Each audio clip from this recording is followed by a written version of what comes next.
ಈಗ ನಮ್ಮ ಜೊತೆಗಿದ್ದಾರೆ ನಮ್ಮ ಹಾವೇರಿಯ ಪ್ರಭುಜಿ ಹೆಸರೇನಂದ್ರಿ? ಉಪಾನಂದ ಗೋಪದಾಸ್. ಉಪಾನಂದ ಉಪಾನಂದ ಗೋಪದಾಸ್. ಉಪಾನಂದ ಗೋಪಿದಾಸ್ ಪ್ರಭುಜಿ ಅವರು. ಪ್ರಭುಜಿ, ಇಲ್ಲಿ ಬಂದು ನೀವು ಎಷ್ಟು ವರ್ಷ ಆಯಿತು?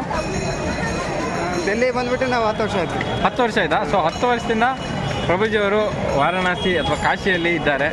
ನೀವು ಓದಿದ್ದೆಲ್ಲ ಎಂತ ಪ್ರಭುಜಿ? ಕಾಲೇಜ್ ಏನಾದರೂ ಮಾಡಿದ್ರೆ ಹೋಗಿದ್ರಾ? ನಂದು MSc ಕಂಪ್ಯೂಟರ್ ಸೈನ್ಸ್ ರೀ. ಗೌರಿ ಹರಿಪ್ರಭು ನಾವೆಲ್ಲ ಕ್ಲಾಸ್ ಮಾಡಿ MSc ಕಂಪ್ಯೂಟರ್ ಸೈನ್ಸ್ ಮಾಡಿದ್ದೆ ನೀವು. ಸೊ ಅಲ್ಲಿಂದ ಜಾಬ್ಗೆ ಹೋಗಿದ್ರಾ ಪ್ರಭುಜಿ? ನಾವು job as A guest lecture ಅಂತಂದು ಗೆಸ್ಟ್ ಫ್ಯಾಕಲ್ಟಿ ಅಂತಂದು ಅಲ್ಲೇ ಧಾರವಾಡದಲ್ಲಿ ಮಾಡಿದ್ವಿ. ಅದಾದಮೇಲೆ ನಾವು ನೋಯ್ಡಾದಲ್ಲಿ ನಮ್ಮ IT ಕಂಪ್ನಿದಲ್ಲೇ ಸ್ವಲ್ಪ ದಿನ ಮಾಡಿದ್ವಿ ಜಾಬ್. ಅದೇ ರಿಸೈನ್ ಮಾಡಿಬಿಟ್ಟು ಆಶ್ರಮಲ್ಲಿ ಜಾಯ್ನ್ ಮಾಡಿದ್ವಿ. ಸೊ ಮತ್ತೆ ಇಲ್ಲಿ ಜಾಯ್ನ್ ಆದ್ರಿ. ಸೊ ನೀವು IT ಕಂಪ್ನಿಯಲ್ಲಿ ಇದ್ದು ಮತ್ತೆ ಸ್ಪಿರಿಚುವಲ್ ಇದಕ್ಕೆ ಬಂದಿದ್ದೆ? ಇಲ್ಲ, ನಾವು ಅಲ್ಲೇ ಕಾಲೇಜಿಂದ ಜಾಯ್ನ್ ಆಗಿ ಕೃಷ್ಣ ಕಾನ್ಸನ್ಸ್ ಪ್ರಾಕ್ಟೀಸ್ ಮಾಡ್ತಾ ಇದ್ವಿ.